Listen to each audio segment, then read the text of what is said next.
안녕하십니까. 이번 강좌에서는 랩비에서 제공하고 있는 값 맞바꾸기라고 하는 함수를 사용하는 방법에 대해서 살펴보도록 하겠습니다. 우선 강의 시작하기 전에 구독과 좋아요 그리고 알람 설정을 해주시면 영상을 제작하는데 큰 힘이 되겠습니다. 자, 블록 다이어그램의 함수 팔레트에 가보시면은 프로그램 카테고리 아래에 어플리케이션 컨트롤 밑에 보면 메모리 컨트롤이라고 하는 카테고리가 있고, 거기에 보시면 값 맞바꾸기라고 하는 함수가 있습니다. 그래서 이 도움말을 좀 살펴보시면 입력으로 x하고 y의 입력 두 개를 받게 되겠고요. 그 다음에 가운데에 자 선택자가 있어서 지금 보면 회색으로 되어 있는 거는 이제 입력을 설정을 해도 되고 안 해도 된다는 의미가 되겠고요. 그 다음에 여기 보시면은 가로 열고 참이라고 하는 건 뭐냐면 디폴트로 이 선택 값에 내가 입력을 인가하지 않게 되면 무조건 값을 맞바꾸겠다, 그런 의미가 되겠습니다. 그리고 굵은 글자체는 반드시 입력으로 연결해 줘야 된다는 의미가 되겠고요. 자, 그렇게 되면은 이 선택자가 참이면 이 x하고 y 값이 맞바뀌어서 자, 이 y 다시에는 x 값이 들어가게 되고 출력으로 나가게 되어 있고, x 다시에는 y 값이 출력으로 나가게 됩니다. 그래서 여기 보시면은 작업을 수행하는데 메모리를 별도로 할당하지 않은 채로 y의 입력값을 x 다시로 출력을 내보내고, 또 x의 입력값을 y 다시 출력으로 이렇게 내보내는 함수가 되겠습니다. 그래서 이번에 실습할 코드를 보시게 되면은 프론트 패널 같은 경우는 자, 원소의 개수가 3개인 1차원 배열 x하고 y가 있습니다. 그리고 x의 1차원 배열에는 원소 값이 순차적으로 1, 2, 3이라고 하는 값이 있고요. y 같은 경우는 4, 5, 6이라고 하는 값이 있습니다. 그런데 여기서 불리언 컨트롤을 이용해서 값 맞바꾸기를 버튼을 참으로 만들게 되면 출력으로는 자, 값 맞바꾸기 함수를 사용하는 경우에 이제 인디케이터는 각각 그 인디케이터 이름에 1이라는 값이 표시가 되고요.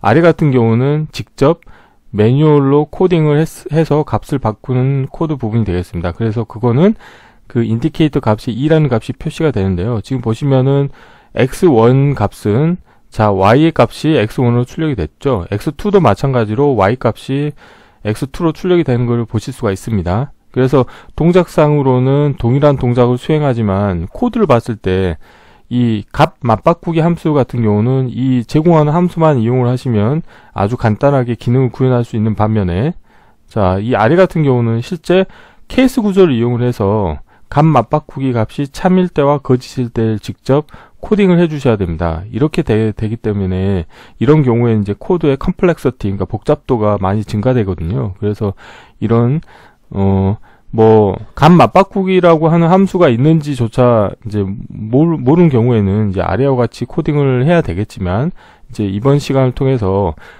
값 맞바꾸기라고 하는 함수가 있다는 것을 아시게 되면은 다음에는 관련된 기능을 구현하실 때는 간단하게 값 맞바꾸기 함수를 이용을 하셔가지고 구현을 하시면 되겠습니다. 자, 실제 실습을 한번 해보도록 하겠습니다. 다음 면에서 자, 새 폴더에 자, 새로 만들기 폴더에 값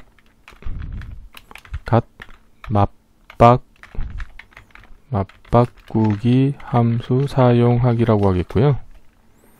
자, 경로를 복사하신 다음에 자, 새 VI에서 컨트롤 S 누르시고 자, 경로를 붙여놓고요. 자, VI 이름도 동일하게 폴더 이름과 동일하게 하겠습니다. 자, 프론트 패널을 먼저 구성을 할게요. 자, 프론트 패널 같은 경우는 뒤에 내리겠고요. 필요 없는 거 좀 안 보이도록 하겠습니다. 프론트 패널은 자, 1차원 배열을 만들겠습니다. 일단 배열 상수를 하나 만들고요. 그 다음에 배열의 원소는 숫자형 데이터 타입으로 하겠습니다. 그래서 원소는 제가 3개를 하겠고요. 자, X로 하겠습니다. 자, X로 하겠고 원소 값은 1, 2, 3으로 하겠고요. 그 다음에 복사를 하신 다음에 자, Y로 하겠습니다. Y로 하겠고 4, 5, 6으로 하겠습니다. 4, 5, 6으로 하겠고요. 이 두 개를 자, 복사를 하겠습니다. 자, 얘는 이제 인디케이터로 자, 인디케이터로 바꾸겠고요.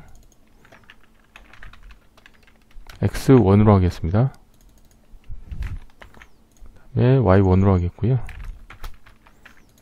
마찬가지로 이 두 개를 복사하신 다음에 자, 온라인을 4개를 다 자, 맞춰주겠습니다. 높이도 수직 중심도 맞추겠고요. x2 그 다음에 y2로 하겠습니다. 자, 그리고 불리언 컨트롤 하나 만들겠습니다. 자, 값 맞바꾸기 물음표로 하겠습니다. 일단 값은 제가 참으로 해놓겠고요. 이 세 개는 선택된 값을 기본값으로 하겠습니다. 그러니까 vi를 종료하고 다시 띄우더라도 자, 그 값이 디폴트로 올라온다는 거죠. 지금 보시면 이렇게 올라왔죠. 자, 블록 다이어그램 코드를 좀 완성을 해 볼게요. 자, 입력으로 자, 우선 첫 번째로는 랩비에서 제공하고 있는 함수 값 맞바꾸기 함수를 이용을 해서 구현해 보도록 하겠습니다. 자, 어플리케이션 컨트롤에 가보시면은 메모리 컨트롤이 있고 여기에 값 맞바꾸기라고 하는 함수가 있습니다. 자, 입력으로 인가를 해줄게요. 자, x 넣어주시고요. 자, y도 넣어주겠습니다. 그리고 이 선택자로 자, 값 맞바꾸기 물음표를 넣어주겠고요. 그 다음에 관련된 값을 x1 관련된 값을 자, x2 y1으로 출력을 내보내겠습니다. 자, 높이가 자, 좀 맞는 것 같네요. 자, 이렇게 했을 때 자, 값 맞바꾸기 값이 참이면 자, x 값은 y1으로 가게 되어 있고요. y 값은 x1으로 갑니다. 한번 실행해 볼게요.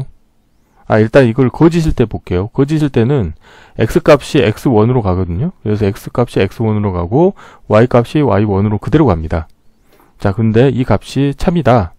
그러면은 값이 바뀌어서 자, x 값은 y1으로 가고요.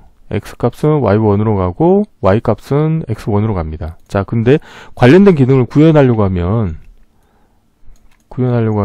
자, 케이스 구조를 써서 이제 직접 만드셔야 되죠. 뭐 예를 들어서 케이스 구조를 하나 만들고 케이스 구조의 입력 선택자로 값 맞바꾸기를 인가를 해주시고요. 그래서 관련된 값이 참이면 자, 케이스 구조의 입력으로 저 두 개의 값을 인가해 주는 거죠.